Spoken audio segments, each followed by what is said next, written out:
गौरी पुत्र गणेश भगवान की जय। श्री लक्ष्मी नारायण भगवान की जय। श्री उमापति शंकर भगवान की जय।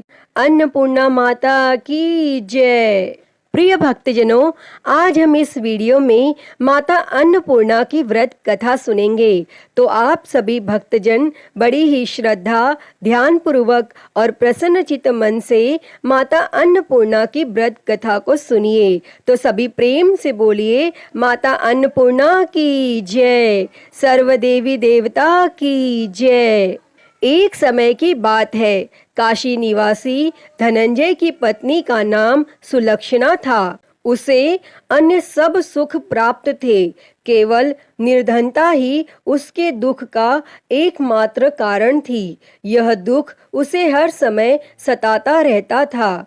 एक दिन सुलक्षणा अपने पति से बोली, स्वामी, आप कुछ उद्यम करो तो काम चले। इस प्रकार कब तक काम चलेगा? तब सुलक्षणा की बात धनंजय के मन में बैठ गई और वह उसी दिन विश्वनाथ शंकर जी को प्रसन्न करने के लिए बैठ गया और कहने लगा, हे देवाधिदेव विश्वेश्वर, मुझे पूजा पाठ कुछ आता नहीं है, केवल आपके भरोसे बैठा हूँ। और इतनी विनती करके वह 2-3 दिन भूखा प्यासा बैठा रहा और यह देखकर भगवान शंकर ने उसके कान में अन्नपूर्णा अन्नपूर्णा अन्नपूर्णा इस प्रकार 3 बार कहा।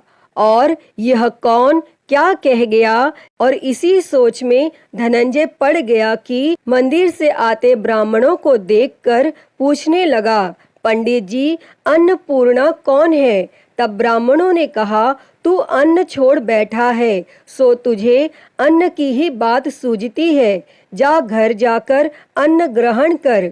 तब धनंजय घर गया और स्त्री से सारी बात कही। तब वह बोली, नाथ, चिंता मत करो, स्वयं शंकर जी ने यह मंत्र दिया है, वे स्वयं ही खुलासा करेंगे। आप फिर जाकर उनकी आराधना करो। तब धनंजय फिर जैसा का तैसा पूजा में बैठ गया।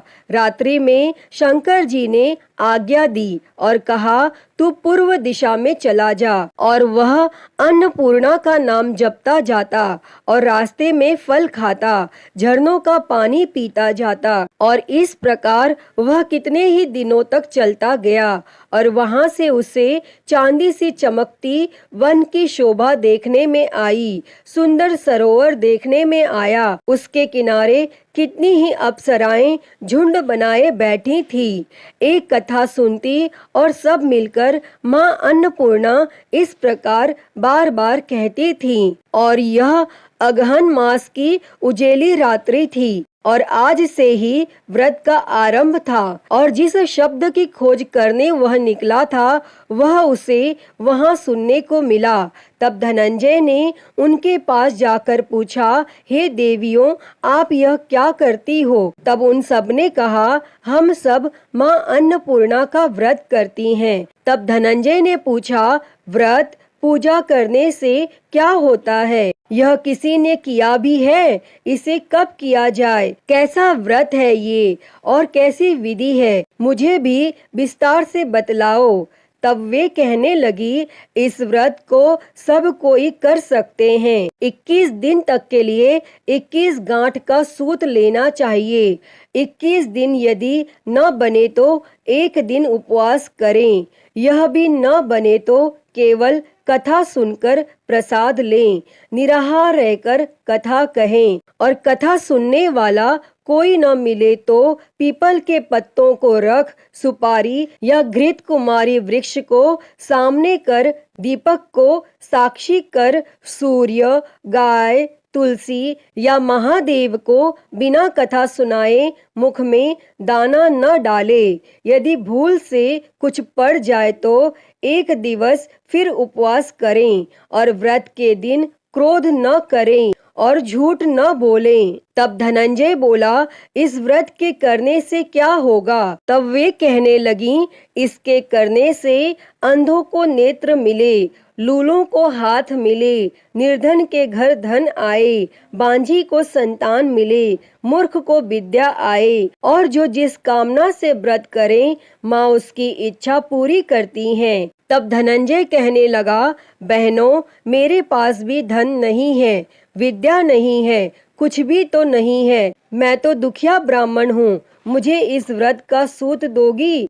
तब वे कहने लगी, हाँ भाई, तेरा कल्याण हो, हम तुम्हें अवश्य देंगे, ले इस व्रत का मंगल सूत्र ले। तब धनंजय ने व्रत किया और व्रत पूरा हुआ। तभी सरोवर में से 21 खंड की स्वर्ण सीढ़ी हीरा मोती जड़ी हुई प्रकट हुई। तब धनंजय जय अन्नपूर्णा कहता जाता था और इस प्रकार कितनी ही सीढ़ियां उतर गया तो क्या देखता है कि करोड़ों सूर्य से प्रकाशमान माता अन्नपूर्णा का मंदिर है। उसके सामने स्वर्ण सिंहासन पर माता अन्नपूर्णा विराजमान है।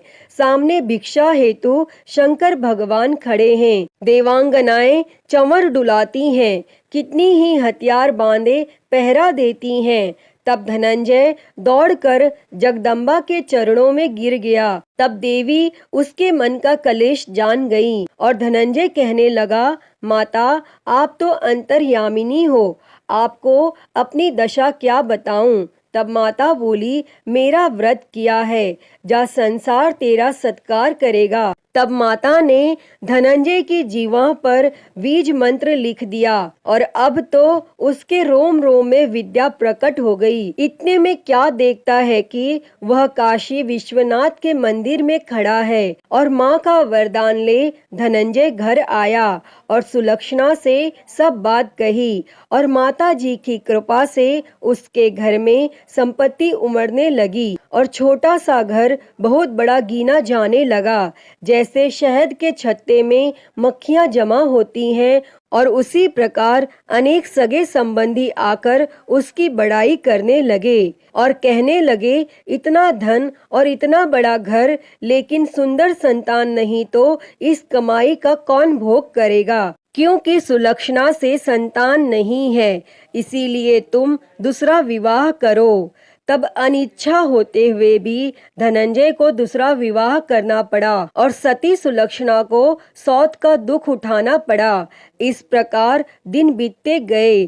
फिर अघन मास आया। तब नए बंधन से बंधे पति से सुलक्षणा ने कहलाया कि हम व्रत के प्रभाव से सुखी हुए हैं, इस कारण यह व्रत छोड़ना नहीं चाहिए और यह माता जी का प्रताप है जो हम इतने संपन्न और सुखी हैं। और तब सुलक्षणा की बात सुन धनंजय उसके यहाँ आया और व्रत में बैठ गया।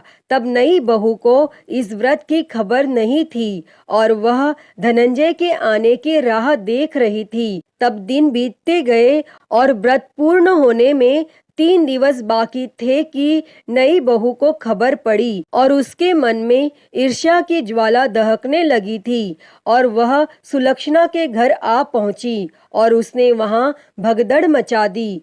तब वह धनंजय को अपने साथ ले गई। तब नए घर में धनंजय को थोड़ी देर के लिए निद्रा ने आ दबाया और इसी समय नई बहू ने उसके व्रत का सूत तोड़कर आग में फेंक दिया। अब तो माता जी का कोप जाग गया और घर में अकस्मात आग लग गई, सब कुछ जलकर खाक हो गया। तब सुलक्षणा जान गई और पति को फिर अपने घर ले आई। तब नई बहू रूठ कर पिता के घर जा बैठी और पति को परमेश्वर मानने वाली सुलक्षणा बोली, हे नाथ, घबराना नहीं, माता जी की कृपा अलौकिक है। पुत्र कुपुत्र हो जाता है पर माता कुमाता नहीं होती। अब आप श्रद्धा और भक्ति से आराधना शुरू करो, वे जरूर हमारा कल्याण करेंगी। तब धनंजय फिर माता के पीछे पड़ गया। फिर वहीं सरोवर पर सीढ़ी प्रकट हुई और उसमें माँ अन्नपूर्णा कहकर वह उतर गया और वहां जा माता जी के चरणों में रुदन करने लगा। तब माता प्रसन्न हो बोली, यह मेरी स्वर्ण की मूर्ति ले, उसकी पूजा करना, तू फिर सुखी हो जाएगा।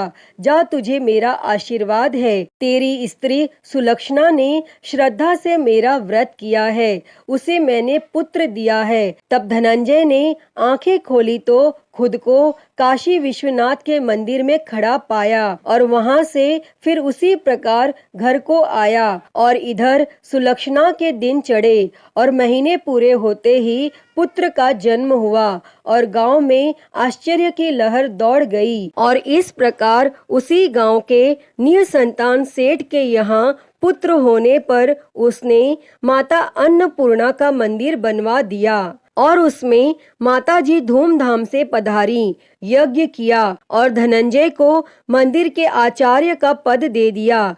जीविका के लिए मंदिर की दक्षिणा और रहने के लिए बड़ा सुंदर सा भवन दिया। तब धनंजय स्त्री और पुत्र सहित वहां रहने लगा और माताजी के चढ़ावे में भरपूर आमदनी होने लगी। और उधर नई बहू के पिता के घर डाका पड़ा, सब लूट गया। वे भीख मांगकर पेट भरने लगे। और जब सुलक्षणा ने यह सुना तो उन्हें बुलावा भेजा और उन्हें अलग घर में रख लिया और उनके अन्न और वस्त्र का प्रबंध कर दिया। तब धनंजय, सुलक्षणा और उसका पुत्र माताजी की कृपा से आनंद से रहने लगे। अतः ही माता अन्नपूर्णा, जैसे आपने धनंजय और सुलक्षणा के भंडार भरे, वैसे ही इस कथा को कहते, सुनते और हुंकारा भरते सबके भंडार भरना। सभी के जीवन से गरीबी दूर कर उनके जीवन में धन संपत्ति और सुख समृद्धि देना। तो सभी प्रेम से बोलिए, माता अन्नपूर्णा की जय। प्रिय भक्तजनों, तो मैं उम्मीद करती हूँ कि आपको आज की यह कथा पसंद आई होगी और अगर वीडियो अच्छी लगी हो तो इसे लाइक करें, ज़्यादा से ज़्यादा शेयर करें और कमेंट बॉक्स में माँ अन्नपूर्णा की जय लिखना ना भूलें। और हरिहर भक्ति चैनल को सब्सक्राइब कर नोटिफिकेशन बेल को ज़रूर ऑन कर लें। हर हर महादेव। धन्यवाद।